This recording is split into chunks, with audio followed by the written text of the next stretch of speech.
Welcome to another episode of Comedy Wham Presents with me, your host Valerie, and sometime kitty co-hosts Miss Purrington and Mookie. We are actually recording from the Fall Out Theater podcast studio, so they are safely at home. ComedyWham.com is your place to go for features about all Austin comedy. In addition to podcasts, Comedy Wham brings you articles, album reviews, show reviews, our advice column, our listing of festivals from across the country and the world, our FPIA contest page, and my articles for the Austin Chronicle and the BarbedWire.com about the Austin and Texas comedy scenes. Our most popular feature is our events page for live comedy shows in Austin, Houston, and DFW, where 100% of the entries you see come from comics and producers. Click the Submit a Show button from the top of the homepage or events page to fill out the survey to get your show listed. It's free and easy. Tag us on your Instagram stories and we'll share your show promo to our followers. And we also offer paid promo boosts or pushes on Instagram. Speaking of events, come and check out our monthly Canyon Grill comedy show in Lakeway on the first Wednesdays of the month. Want to support these resources we provide? You can donate to Comedy Wham on PayPal, Venmo, or even Patreon. Click the Support CW icon on our homepage to see the ways that you can help us. Our podcast was launched in 2016 to bring you funny people and their stories. As a fan, I like to delve into a comic's background and motivations, and will usually take a detour along the way. Consider the interview a way for you to get to know the folks that make the Austin comedy scene one of the best in the country. If you like this podcast, please rate and review us. Today, we are talking to somebody who was in a cult disguised as a teen treatment center. She's a talented photographer. She's one of my favorites to book at my Canyon Grill comedy show. And she is the co-host of the Yeah, it's only two, right? Yeah. Only two. podcast, which is currently on pause, but hopefully it comes back. And now Comedy Wham presents our guest, Dulce Mac. Hello. Hi, welcome. Thank you. I need to submit my show to the website. I didn't know I could do that. Yeah, so.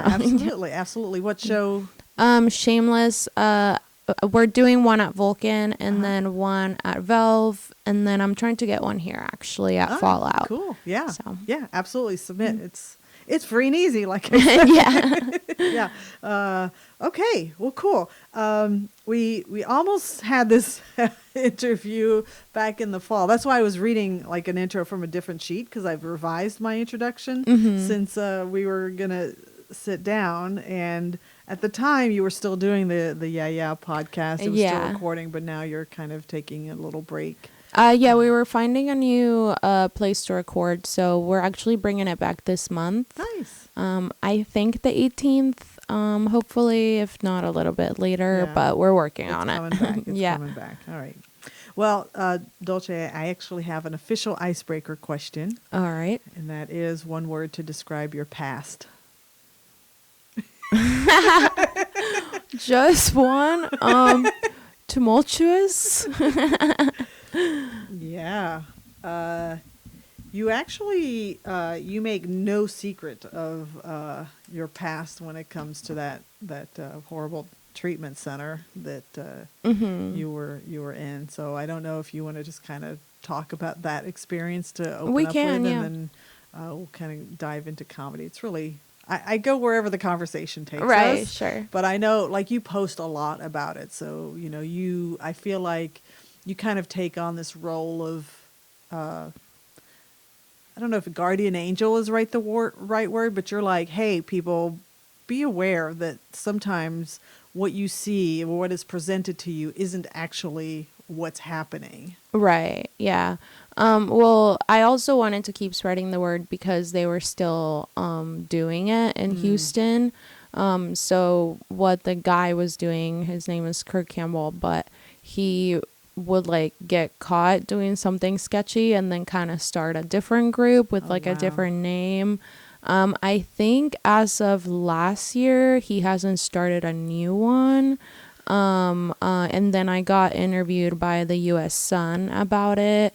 So that kind of helped, I guess, not start a new one. So I was pretty proud of that. But I mean, mine wasn't, the ones where you like stay there. 'Cause I know people had to go to like the actual boarding schools or camps. So they kind of worked with them, but we were we were allowed to stay like at our place, or like they would make us stay with host families that they kind of controlled.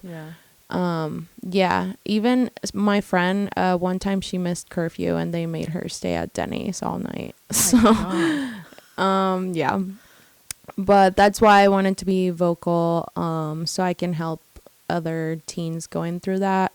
And then I actually wanted to start, I haven't done it yet, but I wanted to start working on starting a nonprofit that like will help kids that were in that lifestyle, because I feel like when they try to get their life together later, they don't really know how to do that, and they don't really have any resources. So kind of just to help them get their life together later.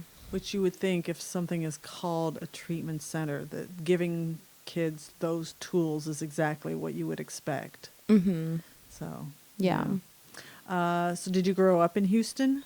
Yeah, so I was born in Venezuela. When I was 13, we moved to Houston because, Venezuela was kind of going downhill. And then also, the doctors in Venezuela said my mom had 4 months to live. Oh my gosh. So my dad, luckily he has a good job, so he moved us to America really fast. And Houston has some of the best medical one of the best medical centers. So it turns out she did not have the specific thing they thought. So she's still kicking it. Oh, she's nice. okay. But yeah, so that was kind of like a fast move. And then I lived in Houston for a while. Then I lived in San Diego and LA. And then I actually used to live in Austin in 2015 for a year or two. Okay. And then this is the first time I've lived somewhere more than a year. So I've been here for 3 years. So yeah. Wait, so after Venezuela, you were only in Houston for a year? No. Well, let me rephrase. After I turned 18, I started bouncing around, and then I wouldn't live anywhere for more than a year. Got it. And now I'm here. Yeah. Okay. Well, glad you've stuck around. Yeah, but I do claim Houston, Texas as my main spot. Yeah. What role did comedy have for you growing up? Well, I would definitely, my favorite comedy special was the Cat Williams Pimp Chronicles. I also really loved Joe Mandy. I really like his writing style. Is more like old school now. No one really, he's a very talented writer. He's just not very in the scene, I guess. But yeah, those were the two that I would kind of go to. I would also love watching those Comedy Central roast battles.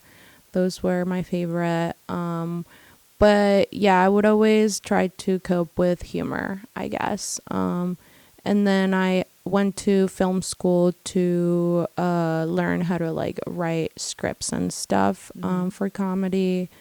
But yeah.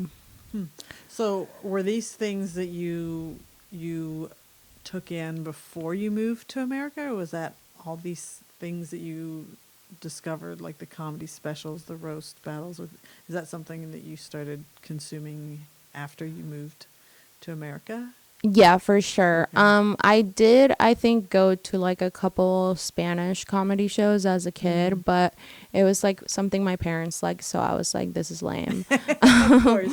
Yeah, but after, because sometimes when you live in South America and stuff, you don't get, like it takes a while for like movies to get there, and shows and stuff, so it's kind of like, delayed, I guess, for things to get there. But yeah, I definitely always loved comedy and crime shows. Those are typical girl over here. Yeah, CSI Las Vegas was my thing. That's funny. And then obviously Disney Channel is not comedy, but I mean, you know, I mean, they try to be funny. Hannah Montana.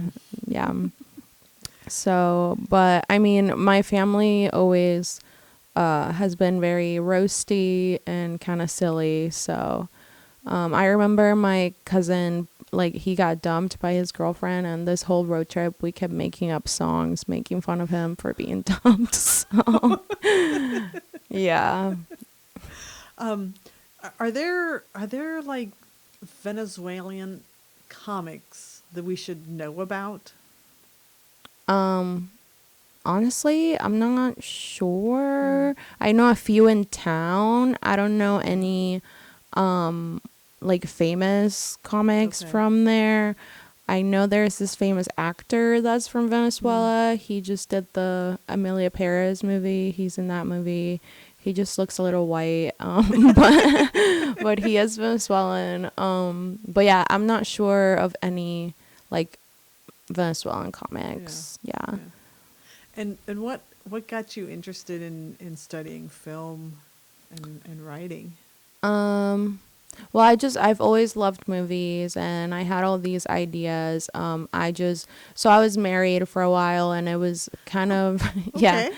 it Did was, not know that. yeah, it was kind of a very crazy abusive Oh. relationship. So after, he kind of just made me feel like shit, like, about all my Mm. hobbies and stuff. So I literally destroyed all my, like, and everything I wrote, and then I couldn't really write for years Oh after my that. gosh. So I've been writing a little bit here and there, like a few ideas I have, and I've been trying to write a book. I want to call it "I Wish Kirk Was Dead,"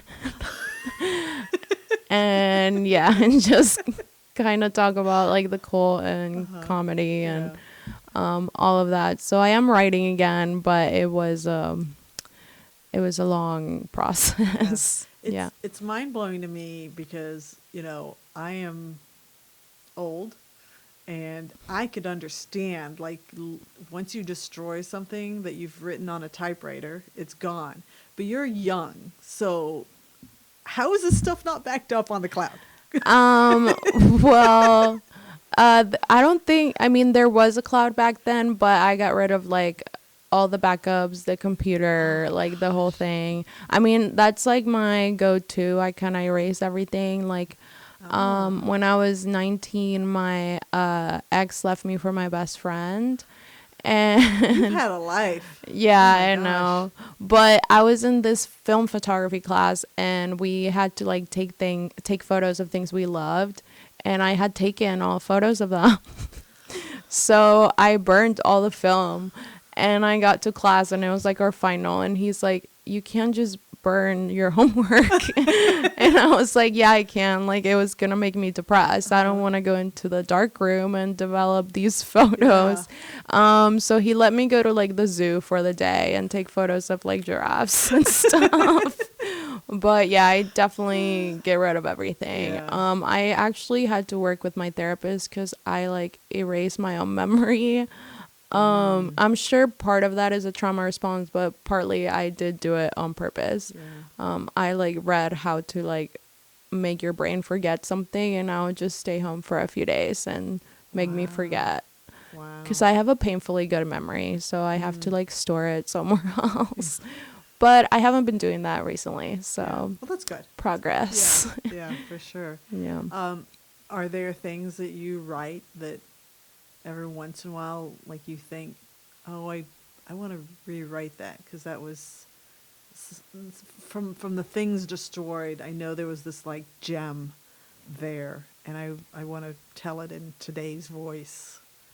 Oh yeah, for sure. Yeah. That's kind of what I'm working on right now, like switching up, like, characters, making it, like, lighter. It was pretty dark back then. So yeah, that's kind of what I'm working on, Yeah. like, making it more like who I am now. Yeah. And putting, like, all the experiences that I've had into that. Yeah. So, So San Diego and LA, what time period was this? Was this before COVID? yes. So San Diego, I lived there 2014, I Okay. think. I moved there after my big breakup, the best friend Mm-hmm. situation. And then I was there for a year, and then I started dating the ex-husband So I moved back to Houston for a little bit. Okay. And then after that ended, I moved to LA. I either move or get a dog after a bad breakup. One is a lot cheaper than the other. Yeah. I think. Well, yeah. Either if you see me really skinny with a dog or traveling, something happened. Something happened. Yeah. And why LA? So I had a best friend. First, I had a best friend that grew up in San Diego, so we all kind of moved there together. And then LA, my other friend was living there at the time, and I wanted to go to film school, so I got into U of H in Houston, and then I just kind of just dropped that and went to LA. Okay. And also because my ex-husband hated LA, so I was like, no, I'm here. Yeah. And at this point, you performing as a comic was not happening yet. No. Okay. Yeah, so that was a very stressful time because my ex actually got deported Gosh. to Spain. So right before I moved to LA, I like had to visit him like in ICE at first for 4 months, and then he got deported to Spain, so I would visit him there, and then but he became like a totally different person after he was in ICE, like worse than usual. So we couldn't really keep having conversations. So we ended that, and then but comedy has kind of followed me. Was following me, I guess, for a little bit. I dated this guy like 10 years ago that was a comic here. I don't think he would mind me saying his name, but yeah, his name is Zach. I won't say the last name, but so I dated him for a little bit, and then when we stopped dating, I like didn't want to have like come to any comedy shows, but then my friends kind of would bring me sometimes, and then after that I would try to get away from it, and then I was working with this girl in Houston, and she's like, can you come to this thing with me? It's kind of embarrassing as an open mic. And I was like, of course, you're a comedian. And then I would just like run into people, and they'd be like, do you want to come to my show? And I'll be like, Jesus Christ. Like and then I was in LA, and I took this giant edible on accident. Well, it was a giant brownie, but I thought it was less milligrams than it was, and I ate half of it, and it was too late. Oh, gosh. So I went to the the Hollywood Improv, and I was like, oh, can I get tickets for the APM or whatever? And they were like, oh, there's only one ticket left. And I was like, well, is it weird, like, if I just go by myself? And they were like, no. But then I was really high, so I went on the website because I was embarrassed to buy it in person. And they had this thing called Laugh Pass, which is like you get like 20 tickets and you can go whenever except like certain shows. And I accidentally bought 2. So I had like 40 tickets to the Hollywood Improv, and I would go all the time, and they like knew me there. They would call me Young Blood because I was like 19. But yeah, so I would always like go there, and then I like would watch Joe Mandy a lot, and then I started realizing like he would do like the same set, kind of like work on it. So I was like, oh, that's really cool. He's just kind of seeing like what works and what doesn't. So that's kind of how I kind of got interested in it. I was always too scared. And then when I lived in Houston, I lived with, this was I think when I moved back to Houston right before comedy, it was the end of 2020. Okay. So after the pandemic. And then I became friends with Grace Kirk. And we lived with the Andrew Youngblood, who owns the Secret Group. So I was always there with Grace. I would always be like, I want to be Grace's manager. But then everyone would be like, oh, are you going to go up tonight? And I would be like, no, I'll never do it. And like every time I'll be like, I'm not doing it. They'll be like, you want to sign up? I'll put you up. I'm like, I'm not doing comedy.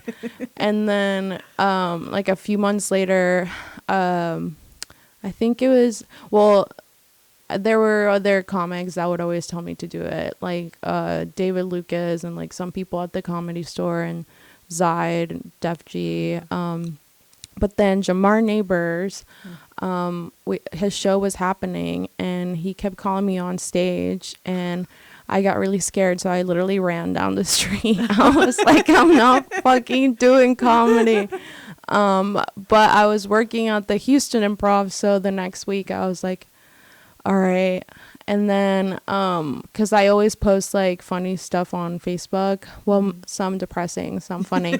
And so I grabbed all the funny things and I kind of wrote a set. Yeah. And the next week I went to this mic, and the whole day I was like nervous, sweating. I was like trying to memorize everything. And I told, like, the guy was like, yeah, I'll just put you up.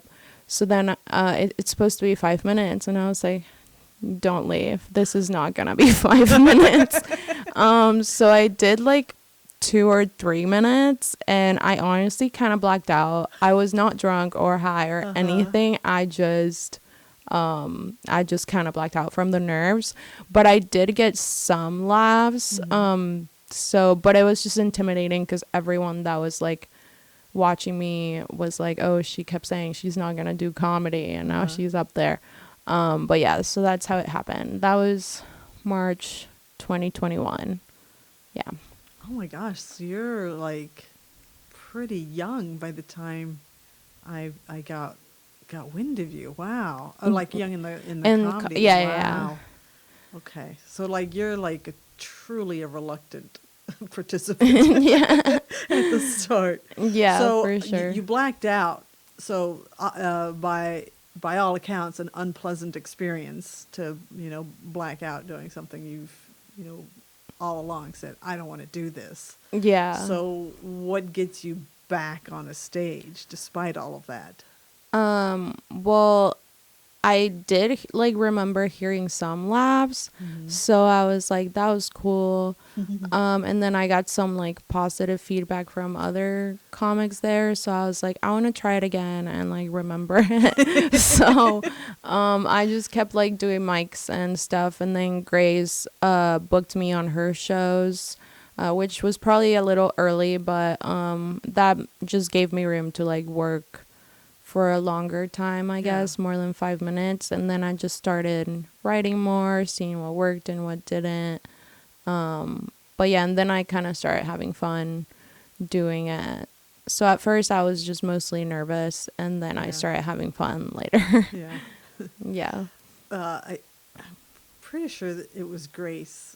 She probably does not want to remember this, but for a while we were doing online shows because everything had shut down, and we didn't we wanted to kind of provide a platform, and our web guru, he knew how to make an online show like technically happen. So I think we had Grace on a couple of times, and just hilarious. Yeah, I love her. Yeah. I did a Zoom show with her. Yeah. That was another thing. I would be like with her, and then I would somehow end up on the Zoom show, even because I was in LA during the pandemic. And I used to go to the Comedy Store a lot because I had some friends that worked like in the kitchen and security, nothing crazy. But my roommate somehow got into Don Barris's Zoom podcast, and I was just grabbing the bong from behind like her, and they were like, who is that? And then I just said something, and then they were like, tell her to come back. So then I just ended up on the podcast. But yeah, I remember those Zoom shows. They were wild. They were something. Yeah. Okay. Let's take a little pause break here because we're going to talk more about like your time here in Austin and you getting to Austin. So we're going to play this card game. It's not really a card game. It's a prompt game. So where should we begin? And there are 2 cards here. All right. You're going to point to one of them, and I'm going to read that one to you after you read the other one to me. So point to the one you want to answer. Okay, I'll answer this one. Okay. All right. So you read that one to me, right. and we'll see. Okay, I read this one first? Yeah. Okay. The last time I pretended to be someone I wasn't, ... I mean, it's kind of hard to impersonate anyone when you're like this. Uh, so You've never lied about your name or something to my someone? name? No. I mean, I actually I used to have a really really goofy podcast. And I was Natalie in that podcast because I have like this professional serious job, and coming up with this other name was a way to like try to make sure nobody would know that I was talking about dick and balls on this podcast. Yeah, when I for had, like, sure. this serious job. Yeah. So I guess that's kind of That counts. I Yeah. think. Alter ego, yeah, it Natalie. was an alter ego. She's the slutty one. Oh, she was such a slut. Such a slut. Okay. All right. Yours, Dulce, is I wish I could get closure on ... Oh, boy. Oh my god. I should have picked the other one. I wish I could get closure on. I'll just make it silly.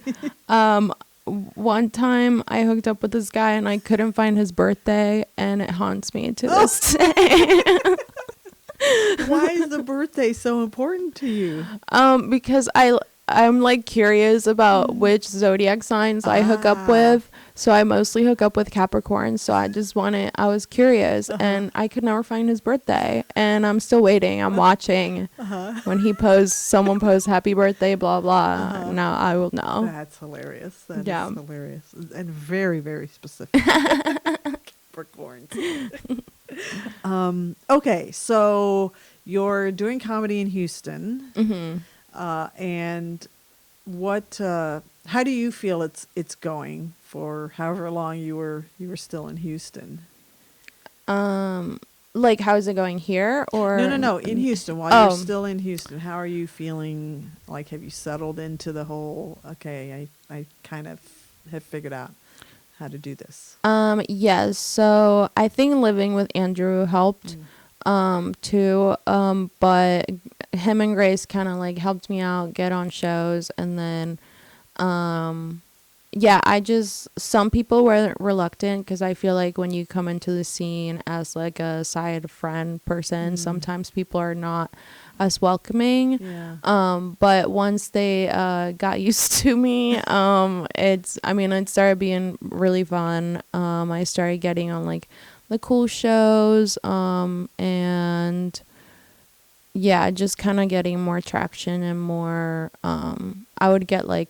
I got like little applause breaks here and there, and then like sometimes with like big comics would come into town, they would be like, it's crazy that you've only been doing it for this much and you're like over here. Yeah.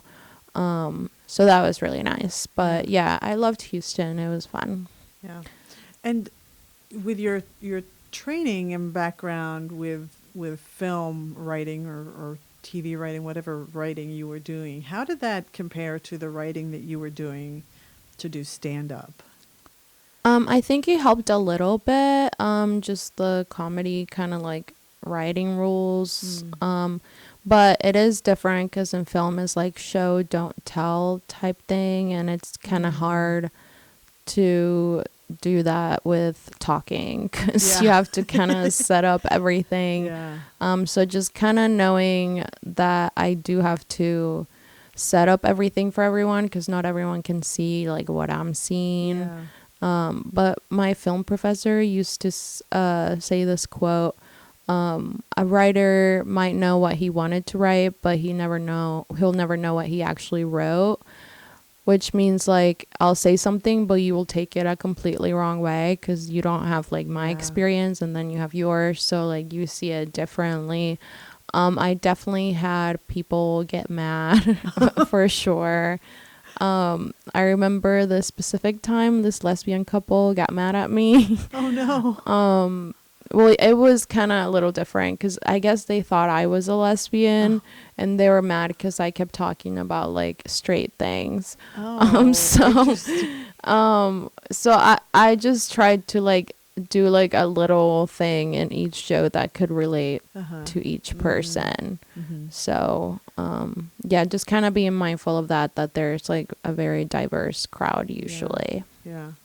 And then let's layer on like the photography, because you've kind of gotten a a side hustle, side gig as a photographer. So layer that on top of, because I feel like that's a really interesting element with the, the show don't tell concept, and then trying to paint the picture for an audience with your words. But then you're also like literally taking pictures and the composition and all the, like, I find photography very fascinating. So how does photography like layer into, or does it? Maybe it doesn't at all, into comedy. Yeah, I tried to like separate it because at first people will be like, "Do you want to take photos?" And I'll give you 5 minutes. I'm like, no, like I just want to do stand up. So I kind of just had to separate it from that. I do love taking photos of like people and stuff, but now it's more like a side hustle, like headshots, because I need money. Right. But I don't know if it layers too much, unless I'm like trying to promote a show or something like that. I think that helps with like seeing what people usually like from images, I guess. Okay. So then when and why did you decide to leave Houston, the scene where you built, sounds like a lot of friends, and kind of gotten into a routine with performing? Yeah, well, I do hate living in Houston. I love Houston, but I hate living there because I have so many terrible memories there. Mostly like funerals and the cold and like just not great memories. Yeah. I'm like driving, I'm like, my friend died there, my friend died there. So I'm like, oh my gosh. it's just kind of, it's more like nostalgic, sad place for me. But me and Grace would always come to Austin on the weekends. And one time we were driving back and we were like, are we moving here? And she was like, yeah, let's move here. Because we were just having fun and the scene was kind of like growing here. So, we moved. I want to say it was August 2021. Okay. So only like 4 or 5 months after I started comedy. My gosh. Wow. Yeah. Okay. And how did it feel, like kind of starting from the ground up? Well, we did make like connections and friends before, that's true, and then you're coming every weekend. Yeah, so. and then I had met people at the Comedy Store while I was in LA, so it didn't feel too foreign. I think everyone was adjusting and seeing where they fit in and like where to do shows and whatever.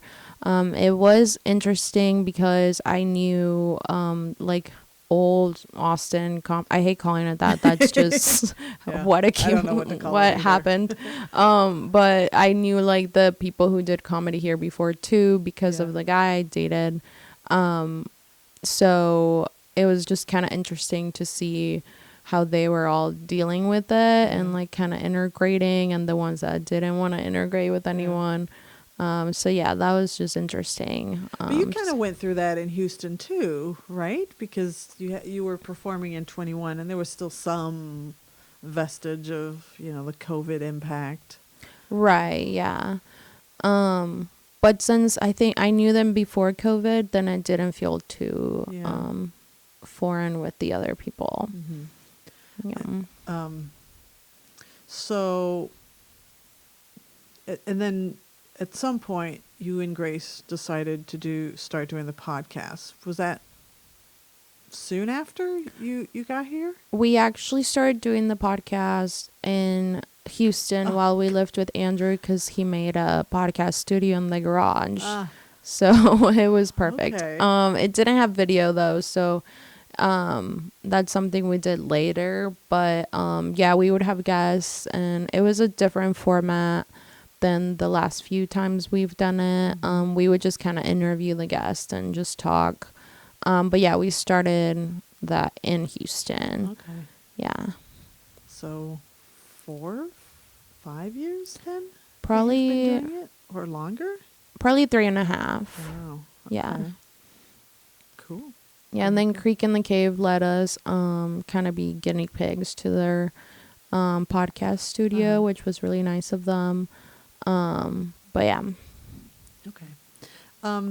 And how did you feel like the move to Austin changed your how do I put it? Not your skills, but maybe like your approach to comedy, if at all. Yeah. Well, I think it changes almost every day. I think it's definitely tougher because there's more people. There's like really great comics here, so you kind of have to be on your toes and just keep writing new stuff and refining what you already have. I think I had a more struggle with the social aspect of it. I definitely had some friendship breakups that definitely affected my, well, I don't want to say career because I don't really, it's not too big, but a career, I guess. So I'm still kind of dealing with that. Yeah, I just didn't realize the personal stuff would like linger to all the bookings and stuff like that. For sure. All right. Well, we don't have to go into the drama in detail. No, yeah, no. But talking to you, it makes me realize, like, I'm thinking about, a perpetual problem is the underrepresentation of women in comedy, and it's still happening, and I just wonder, like, do you get enough bookings, or that you feel like, okay, I'm being brought on because I'm good, versus I'm being brought on because I could be a female on this lineup that's all guys. Yeah. I think before, like a couple years ago, it was more about that. I think now they've gotten better about just booking women because they're good. Yeah. Lately, all the bookers that have booked me have been, pretty chill and, I guess protective over the women they do book. Yeah. So, I remember, Hunter Duncan is usually, he's really nice. And then I remember this woman got mad at me after a show, and he was very protective and like, he's like, she's funny, relax, like you're being dramatic. Oh my gosh. But yeah, go Hunter. Yeah. But definitely at first it was a lot of, oh, like women aren't funny, or like people coming up to you being like, oh, like guys are always like, I could do that. I'm like, okay, go try. Yeah. I remember I went to open for David Lucas in Dallas, and we did Hyenas, Fort Worth, and Dallas. And one of them, like, they were just being rude because I was a woman, and then the host, I'm not gonna say his name, but he brought me up as I know female comedians aren't usually funny, but yep. But I guess this next one is. And it took me like 3 minutes to get them back because of that introduction. So David actually told him, like, what the hell was that? Yeah. Like, so I think the guys that were like having the women's backs did kind of change the trajectory for the next years. Yeah. Because the next night, he did a normal introduction and it went way better. So, I mean, my God, what sabotage! Yeah, that's good. That's good that you had somebody who's like, again, protective of you, and I think that's like a running theme. And again, anytime you come up, I feel like people are protective of you, not in a way that's like you can't do things for yourself, but just like, she's our Dulce, and we need to make sure people don't treat her like crap. And so for sure. I think now also is sometimes they put a lot of white guys on the shows, and that's fine, but I feel like they should throw a little like diversity in there, because I have seen people from like other races walk out because they just can't relate to what Yeah. they're talking about. So Yeah. I think just being mindful of that too now. Yeah. Yeah. I'm going to go back to this tiny little throwaway thing you just said, but it reminds me of why I love having you on my show, which I think I've only had you on once. Yeah. But I'm like waiting to have you back. And I think you're coming back maybe in a couple of months. I think so. I think we said something. But you said, oh, I can do this. And then your response was, then do it.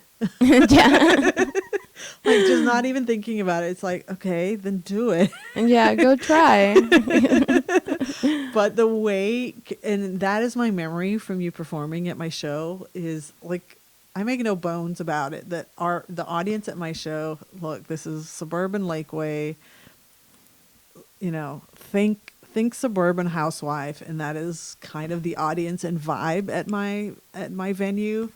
They're not easy to win over. Yeah. But you won them over because you brought exactly that kind of energy where it's like, I don't care about, your suburban housewife wine drinking thing. Yeah. I mean, I love wine and Xanax too. We're the same. Yeah. But I did learn that day that older people don't like being called grandma and grandpas. Yeah.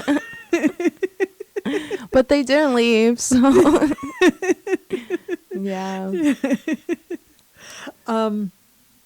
So what kind of things do you have that you want to promote? You want to talk about the return of the Yeah podcast?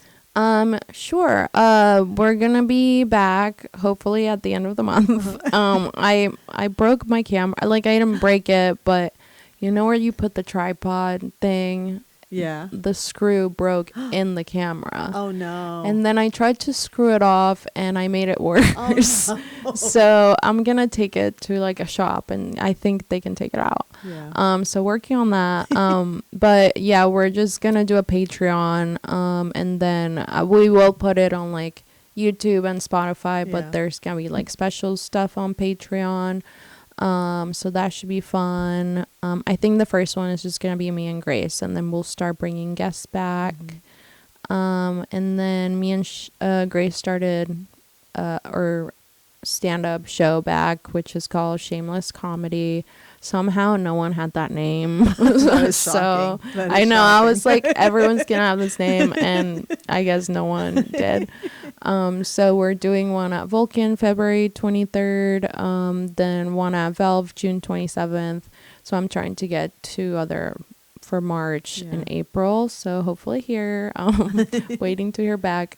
But yeah, the podcast is usually we bring a guest and we online stalk them. And we just bring things up that's on their social media or like they forgot about. They always think it's going to be like cool stuff they posted. But no, we're going back to like 2009 posts. So I didn't know that was the thing because I have not listened. Yeah. But I just thought, because I don't know, I figured you guys have been friends for a long time. I just thought, called that it's just you guys are hanging out and talking. Yeah. Well, the name came from, so me and Grace became friends in 2020 because during so a few months prior we became friends. I was walking out of film school and she was walking on the street, like right when I walked out. So I texted our friend Scotty, RIP, but he texted her and he's like, oh, this girl just saw you on the street in LA. So then we like became Facebook friends, and then later on, and while the pandemic was going on, I posted, does anyone want to play 20 questions? And she was like, yeah, me. And then we just started texting, and yeah. Wow. So only in like 5 years, everyone thinks we've been friends for like 10 or whatever. But that's how it happened. But the came from because she was telling me this like insane story on the phone. She's like, I think I'm pregnant. I'm throwing up into a bat. Like, just like crazy stuff. And I just went, yeah. And she just thought that was hilarious. So then we made that the podcast name. Hilarious. That's great. That's great. And is there a story for calling the show Shameless? Is it a straight up showcase? Is it something? That's just kind of our vibe. But what we do is we go on up together at first for like 5 minutes. We tell like a little shameless story, and then we usually get the crowd to say one shameless story, and we give them like shots or something free, and then the rest of the show is just regular stand up. Okay. But we just kind of host it together, so she'll bring someone up, then I'll bring someone up. But yeah. And putting on a show, is this your first show that you've helped put on, been part of putting on, or have you put on other shows before? We did a couple at Sunset a couple years ago. And then the last one we did was at Valve. I think it was November or December. We had like 20-ish people there, which for Valve, that's pretty good. So yeah, we ended up making a little bit of money. I got to pay all the comics, so that made me happy. Not from my pocket. But yeah, so that one was fun. So hopefully... we just need 15 tickets for the Vulcan one to not get canceled, so please buy tickets. But we have a pretty good lineup, so. And how does it feel putting on a show as opposed to just being a performer on a show? During the day, I hate it. I'm so stressed. I'm like, is everyone here? I have to lie at everyone. Like, at Valve, we actually didn't end up having time, like me and Grace, to do stand up.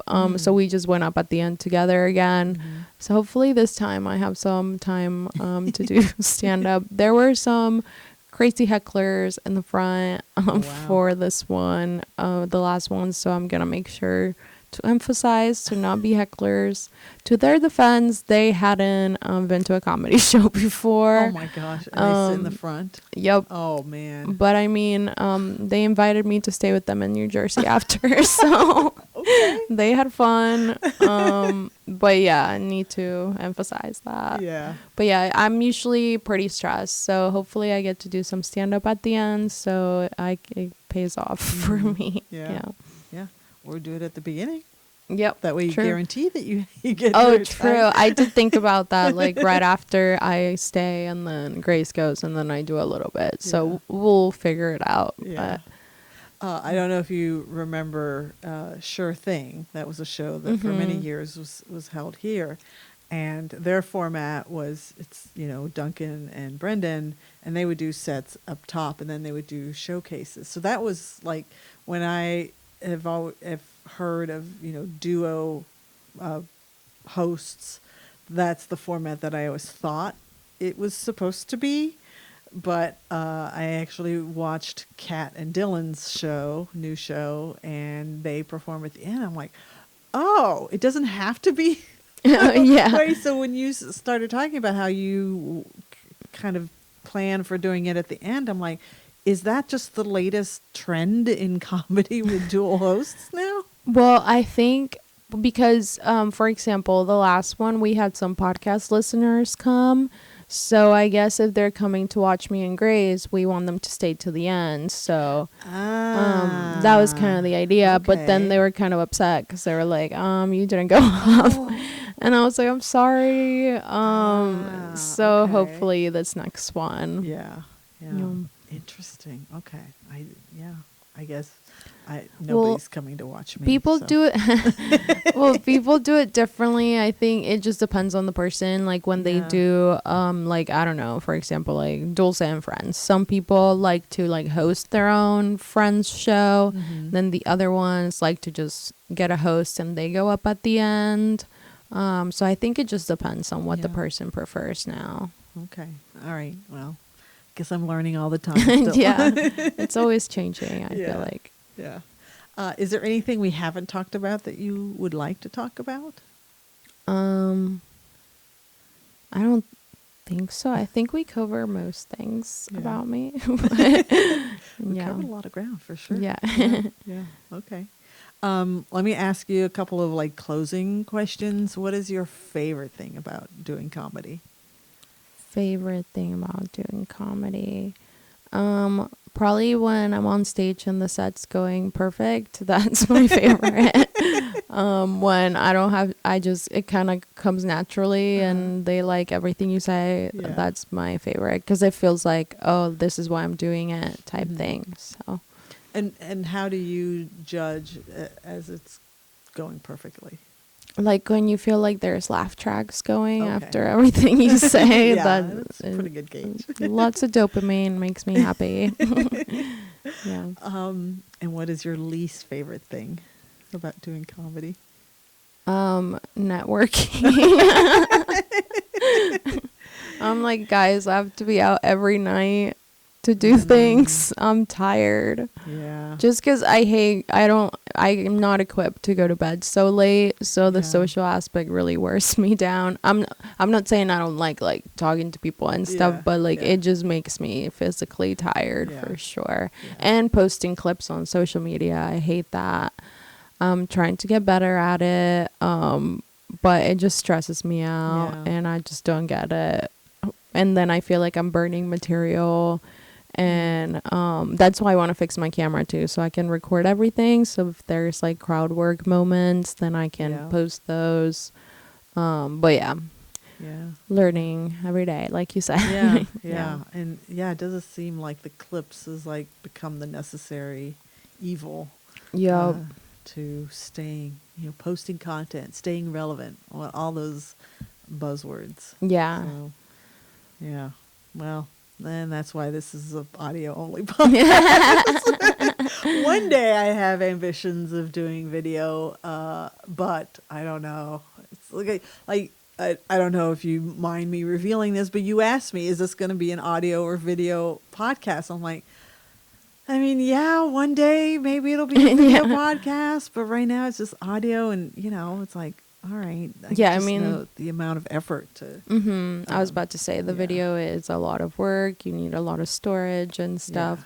But I just wasn't ready to do my full makeup, so Yeah. I wanted to make sure. Yeah. Yeah.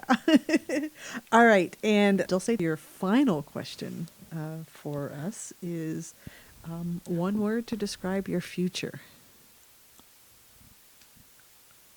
Flourishing.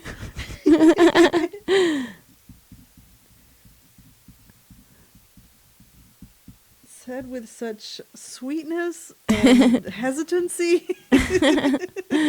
I hope. I'm always hopeful, but Yeah. then I get thrown curveballs. Yeah. Yeah. And actually, I just thought of another question. So you mentioned that, for a long time, like you wouldn't stay put in a city for more than a year, and you've been here 3 years now. How, are you thinking that at some point that itch to move around is going to come back? Yeah, every day.